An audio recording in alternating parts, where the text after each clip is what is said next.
Ayan guys, mga paps, mayroon tayong ano dito, pinuntahan na na Renault Fluence. Ito ay manufactured by Korea, Republic of Korea. 2015 model siya. So pag hindi daw start, sabi ng may-ari, babae ang may-ari nito. Dati ang sabi niya, minsan-minsan lang nagkakaganon, ngayon hindi na talaga siya mandar. So ito siya. Start natin guys, testingin natin. Ayun, nagre-read mo na yung ano niya. So yan siya guys. Tapos hindi nawawala yung check engine. Mawawala yan pag umandar na, kaso ayaw umandar. Dati umi-start daw. Minsan namamatay daw pag sa daan. Pero minsan. Pero ngayon natuluyan na siya. So update tayo mamaya kung anong mangyari. So ang gagawin natin guys, so sasaksakan muna natin ng OBD, ng scanner. So para makita natin yung ano dito, yung sasaksakan ng yung port, OBD port, wala dito yan sa ilalim, wala yan dito. Yung iba kasi na Fluence na Renault, dito yan sa may ano niya, compartment niya dito, lagayan. Ngayon, yung iba naman nandito mismo, ayan, tutuklapin nyo yan. Tutuklapin natin yan, tingnan natin kung nandyan. So try natin tuklapin. So ayan guys, natuklap na natin. So tinuklap ko yung isa, hindi pa rin. Pero dito sa taas tinanggal ko. Ayan, nakita na natin yung OBD port. So ayan, sasaksakan na natin ng mahiwagang pang detect ng kung anong problema nito. Ba't ayaw mandar?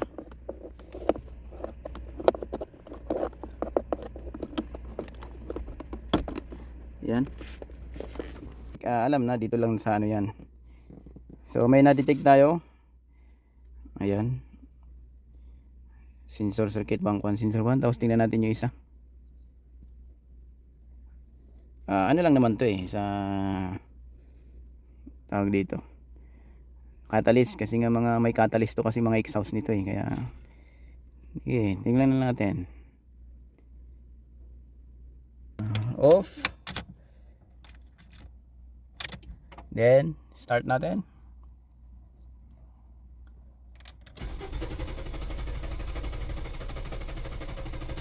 Ayun ang gagawin natin guys, at hindi pa rin may start. Check natin yung coil kung may kuryente, tapos check natin yung gas kung may lumalabas. So yan lang muna guys. Yung kuryente at saka gas kung mayroon lumalabas. Dahil wala naman tayo na-detect, ang na-detect oxygen sensor lang, saka yung catalyst lang. So yan. So ito guys, update sa ginawa natin ngayon ding oras na to. Double check ko lang sa scanning natin kung anong lalabas ulit.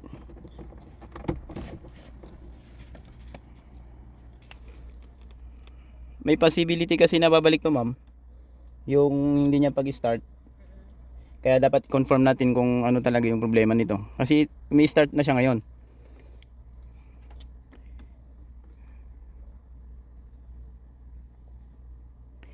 So read fault code tayo. Then sabi niya wala nang code kasi kanina hindi naman related yung code niya, medyo malayo na yon. Kasi oxygen sensor lang naman yung sinasabi niya kanina. So na-clear ko na yon. Nawala din yung dyan Then so guys, start ulit natin. Kung ano yung may start naman na siya So yan, may start na siya. So may hinilot lang tayo sa bandang makina. Kaso ang niyan, kasing ang history nito is minsan namamatay sa daan, then i-start okay naman.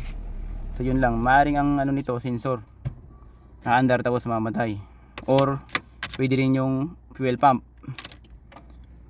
Pero check natin sa throttle kung madumi o So napabayaan siguro tong sasakyan na to guys, mga paps. Ayan, ang minsan parang maraming problema minsan itong ignition niya alog. Hindi natin basta-basta maano to. Alog to, alog yan. yung aircon yan?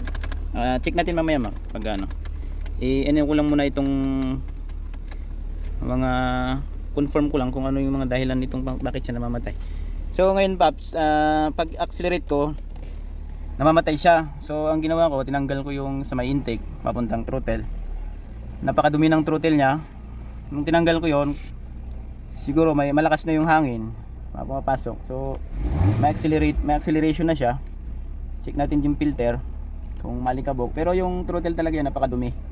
O parang stuck up yung ano. So ayan, mayroon na siyang acceleration. Inilawan natin yung throttle. Ayan, napakadumi na yan, sarado na yan. Throttle na yan. So umaandar yan. Ayan. Ay, malaking butas na yan. Tinanggalan mo. So napakadumi ng throttle niya. Then check din natin yung hangin. Mukhang malikabok yung ano. So try kong ibalik. Pwede ma'am, doon muna kayo sa loob. Tapos pag sinabi ko accelerate ko, yan.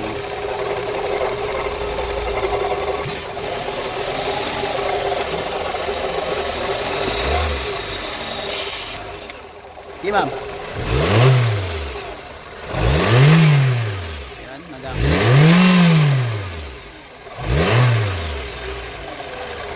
Yan, sige, maglilinis muna ako ng throttle. Throttle nito napakasilan. Pag natsambahan mo, di natitino yan. Kahit i-relearn mo, di na kaya. So ayan, linis muna tayo. Then update ulit tayo mamaya. Ano. So guys, ito yung pinuntahan nating Renault Fluence na hindi nag-i-start. Pag nasa traffic daw, namatay. Una nasa highway siya, namamatay. Then pag i-start niya, may start naman. So ngayon, nung nagparada na daw siya, then kinabukasan siguro i-start na niya, hindi na siya may start. So pinuntahan ko lang kasi tumawag. Yan, kasi binigay daw nung kaibigan niya yung contact ko. Kaya pinuntahan ko muna. So ito yung throttle niya guys. Masilan ang throttle ng mga ganito guys, yung mga pareho lang ng Nissan to, yung ano ng mga Fluence, yung mga Renault. Ayan, so tingnan natin. Linisin ko lang to. Ayan, kasi minsan pag nag-i-stack up yan, dahil sa pag nainitan kasi ito guys, itong yung ano na yan, tapos naiparada mo yung sasakyan, then lumamig na yan, tumitigas yan, hindi siya basta-basta ma-open, kumbaga naninikit siya. Kaya yun, hindi siya i-start kasi hindi na siya magbubukas ng konti, kaya hindi siya umi-start. Yun ang dahilan nung hindi niya pag-start. So linisan natin. Kanina na pa-start ko na to guys, kaya lang kailangan natin linisin. Pati yung injector, sama na natin. Injector. Bali, ito pong tatanggalin ma'am, yan. Itong malaki na to. Yan, tatanggalin din yan, yan. Una yan, tapos ito yung injector. Pull up natin. Yan. Yan, tanggalin natin yan. Medyo may katagalan lang po ito. Dukot-dukot pa oh. So ayan guys, tinitira na natin ng kalagitnaan ng gabi. Yan, tinanggal ko yung spark plug. Yan, tininis ko na yung throttle, tapos pinandar ko ulit.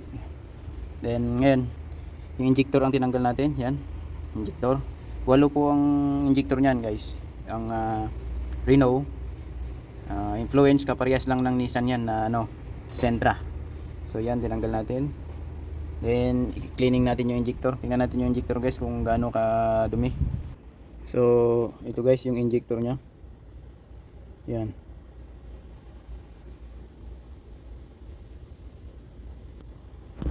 Ito yung injector ng Renault Fluence. Yan. Dinaklas natin, hindi umaandar. Nilinis natin yung throttle. Tapos linisan din natin itong injector nya. Yan o, yung itim na yun na nasaraduhan na yung butas nya. Yan.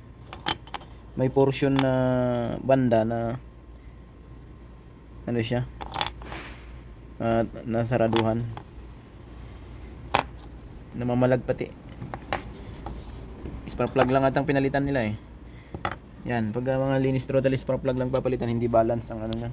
Kailangan linisan mo yung injector talaga.